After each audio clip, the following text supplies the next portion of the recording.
Yun. Tip sa mga gusto mag-relax. Maraming mga kagubatan or mga mapupuno dito sa Taiwan na hindi pa nadidiscover or merong mga palaruan. So, ayan. Relaxing lang tayo.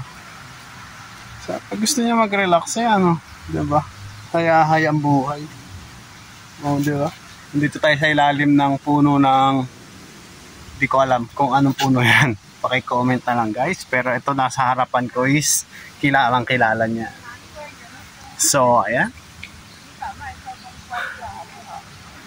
Okay. So, titingin tayo dito sa ilog.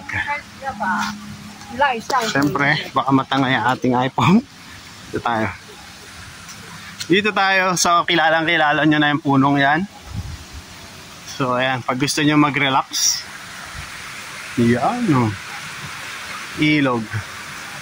Siguro kung sa atin to sa Pinas may bahay na dito sigurado. So ayan, itutur ko kayo sa munting forest dito sa Taiwan. So ayan, di ba? Gusto niya mag-relax, oh. Libreng libre. Sobrang init ng panahon. Hindi niya na kailangan lumayo. Halimbawa stress kayo, yan.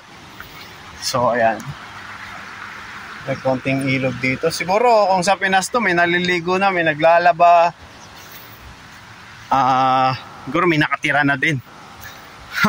Walang paki siguro yan sa mga puno-puno dyan na ano. Yan, so yan, dinadaanan natin. Relaxing lang, oh. Parang kagubatan lang pero mabahay, diba? So iniwan natin ating e-bike doon,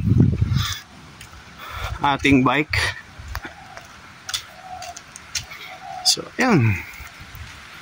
Relaxing, di ba? You know? So, ayan na. Pagmasdan mo ang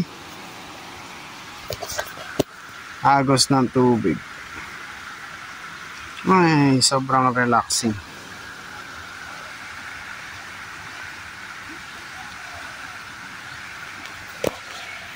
So, andito tayo sa ano, spot. Dito tayo sa spot talaga.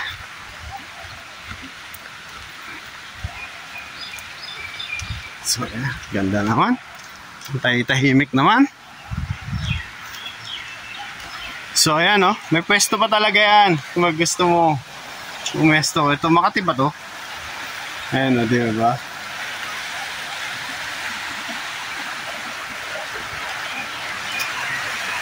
Oh, nature forest.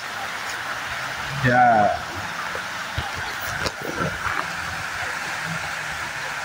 Hindi mo na kailangan lumayo. Yan, so tips yan sa mga nadidepress o gustong mapag-isip. Ayan, meron sa inyo mga malalapit kung kayo nasa Taiwan.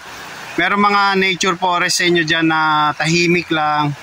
Lalo na may mga playground na ganyan. So ayan, sa mga gilid-gilid niya may mga ganyan dito sa buong Taiwan. Ito ang magandaan sa Taiwan, no? So ayan, nape-preserve nila. Nape-preserve nila yung ganda ng ilog. O ayan, may plastic. Huwag mo na intindihin yan. So ayan, no?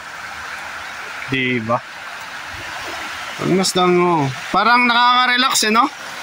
Mawawala yung ano mo dyan, yung mga iniisip mo. Pag nandito ka lang sa ilog. Or isigaw mo lahat na gusto mong isigaw. Pag may gusto kang malalim yung pag-iisip mo, yung dibdib mo, mabigat na. So ayan, sumigaw ka lang. Baka sakaling may sumagot. So ayan, oh. Diba?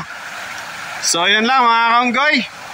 Ayan, ililibot ko lang kayo sa munting forest dito sa Taiwan. Oo, yung like mo tsaka subscribe. I-subscribe mo na din. Salamat.